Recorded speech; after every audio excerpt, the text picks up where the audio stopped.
I woke up to find a giant spider in my bed. I, 28, woke up to find a giant spider in my bed.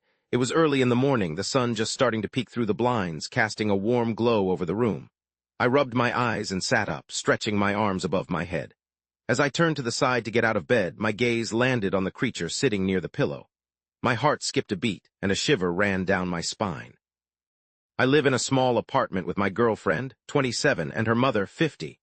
We had been dealing with a spider problem for the past few weeks, but this one was unlike any we had seen before.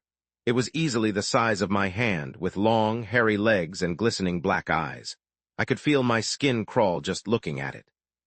I sat frozen for a moment, unsure of what to do. My girlfriend was still fast asleep next to me, her soft breaths filling the room.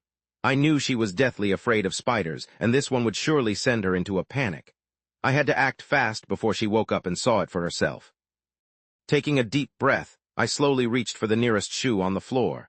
I had always been the designated spider killer in our household, a duty I didn't particularly enjoy, but one I reluctantly accepted. As I gripped the shoe in my hand, I braced myself for the task ahead.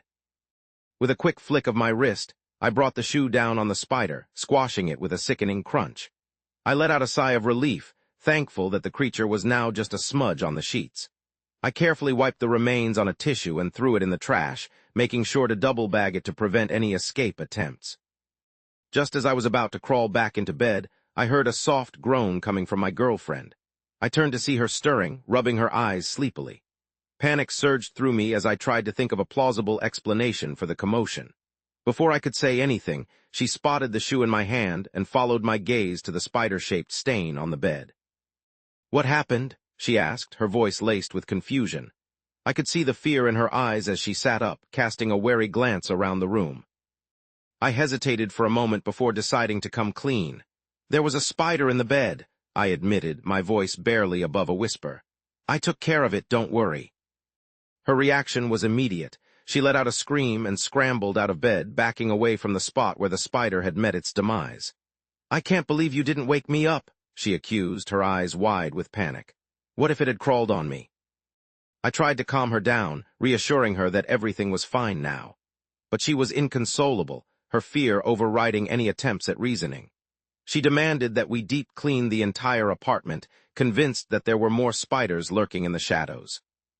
As the morning went on, tensions rose between us.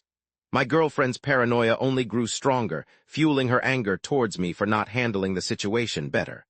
Her mother, who had been awakened by the commotion, also joined in the chaos, adding her own 2 cents to the mix.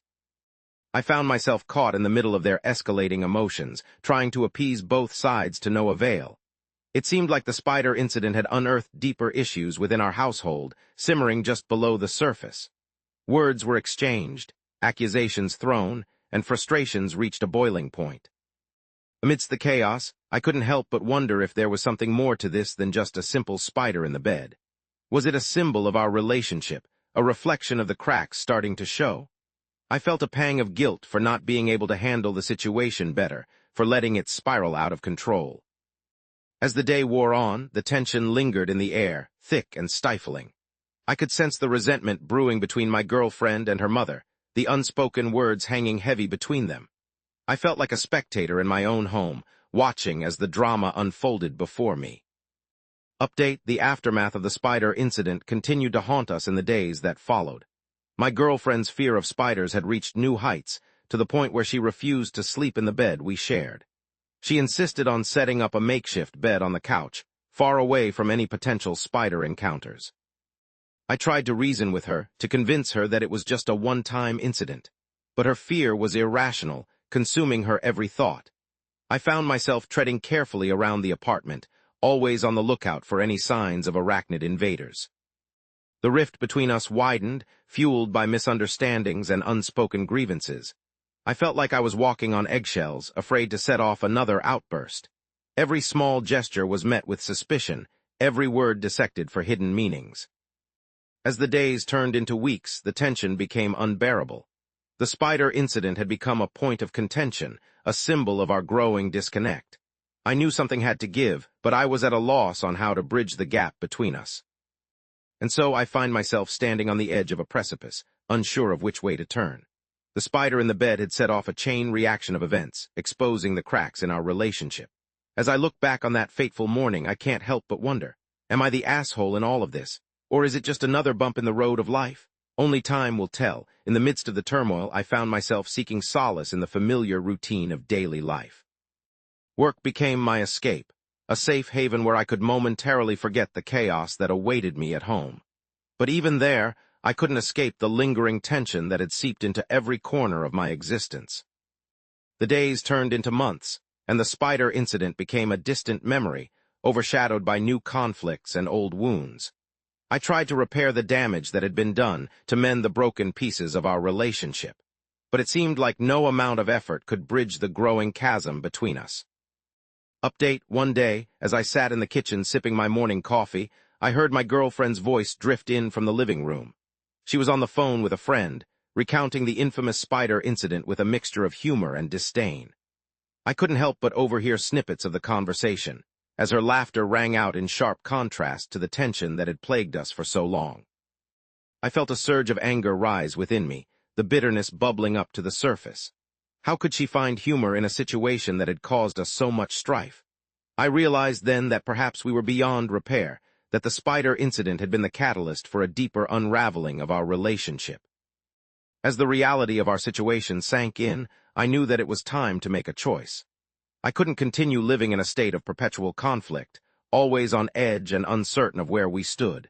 And so, with a heavy heart, I made the decision to end things between us. The conversation was difficult, filled with tears and accusations, but in the end, we both knew it was for the best.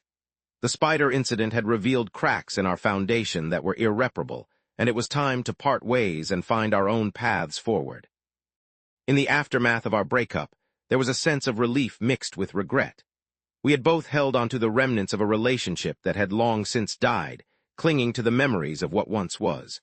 But the spider in the bed had served as a harsh reminder that sometimes, it's better to let go than to hold on to something that no longer serves us. And so, as I sit here reflecting on the events that transpired, I can't help but feel a sense of closure.